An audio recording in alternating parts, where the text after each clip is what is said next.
8h45, bonjour Laurent Gérard. Bonjour Yves. Bonjour Mademoiselle Jeanne. Bonjour Monsieur Calvi, bonjour tout le monde. Emmanuel Macron a commencé son tour de France des territoires qui le conduira 2 fois par semaine aux 4 coins de l'Hexagone pour prendre le pouls de la France. Nous avons laissé traîner nos micros lors d'un de ses déplacements dans la vallée d'Aspe, dans les Pyrénées bien sûr. Petite idée de qui il va rencontrer. Bout du camp. Voilà.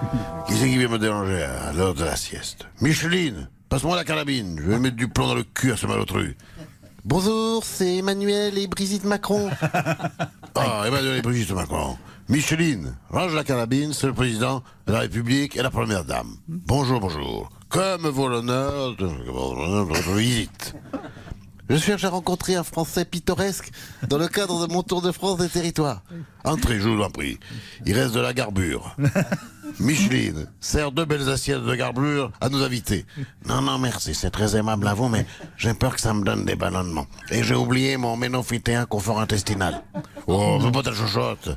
Tu es toute maigre. Regarde tes guiboles. On dirait des cannes à pêche. Oh, grand chien personnage.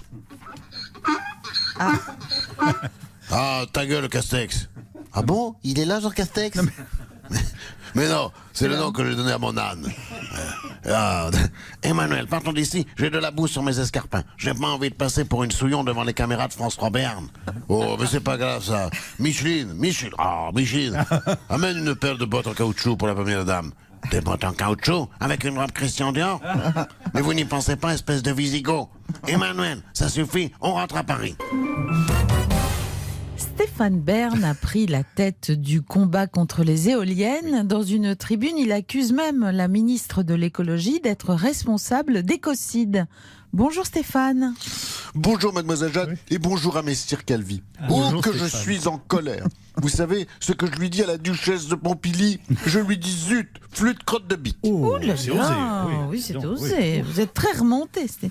Plus que ça, je ne suis que courroux, fureur et rage. Elle commence à nous pomper l'air, la Pompilly, avec ses éoliennes. Alors, la ministre de la Transition écologique a annoncé le doublement du nombre d'éoliennes d'ici 2028. Ces monstres d'acier poussent dans nos belles contrées françaises comme des champignons entre les doigts de pied des gueux. C'est une honte.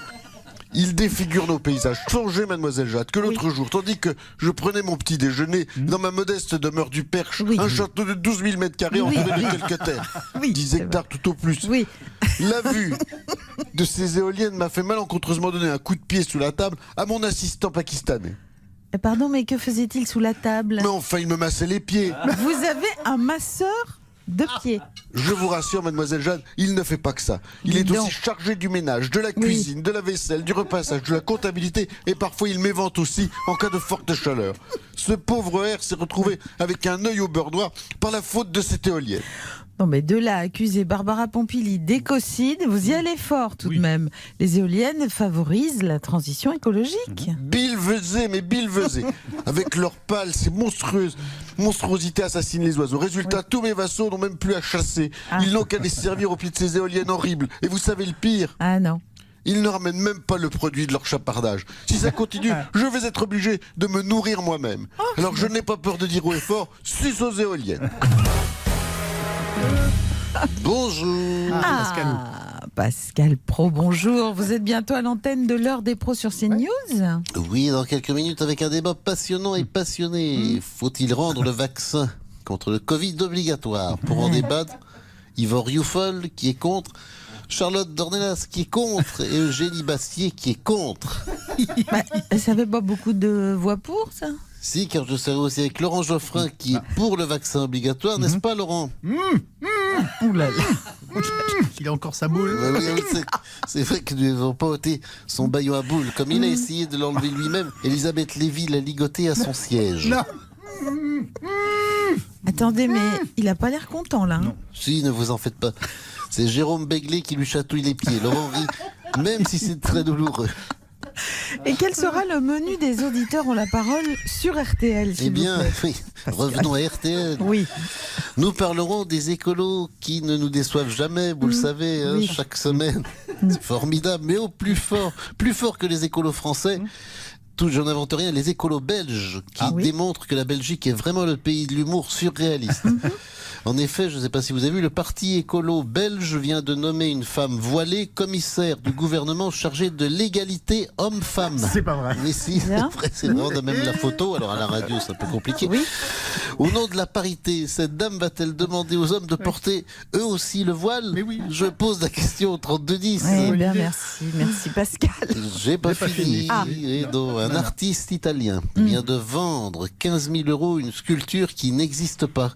Comment ça? Autrement que dans sa tête. Voilà, là, elle existe. L'art contemporain est-il un piège à con? Je poserai la question au 3210. Si maintenant le vide est artistique, peut-on considérer que Camélia Jordana est une œuvre d'art? Je pose aussi la question au 3210. D'accord. Merci Pascal. J'ai pas fini. Si le encore vide se vend si cher, alors peut-être cela explique-t-il le montant astronomique des transferts de joueurs de football. Je poserai aussi la question et j'attends vos réponses au 3210. Bien.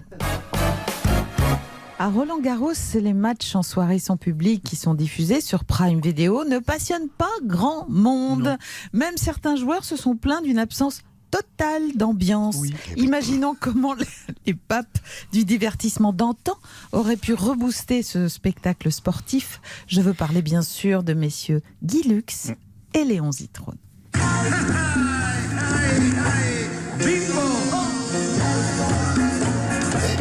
Bonsoir, bienvenue à ce hit parade en 5-7 du tennis de Roland Garros en Mondiovision sur Amazon, la Redoute, Prime Video, en Super 8 et en couleur, s'il vous plaît.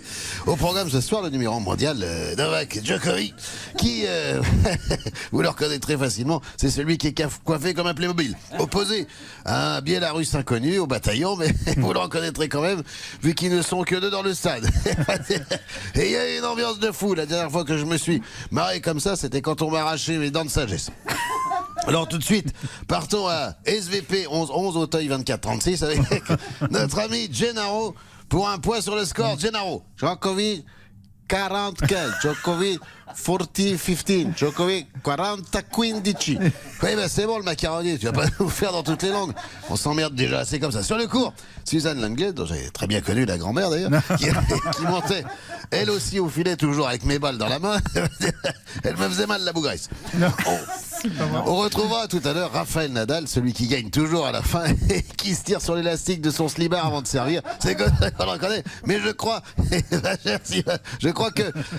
que Léon Zitrone nous appelle. Guy Lux.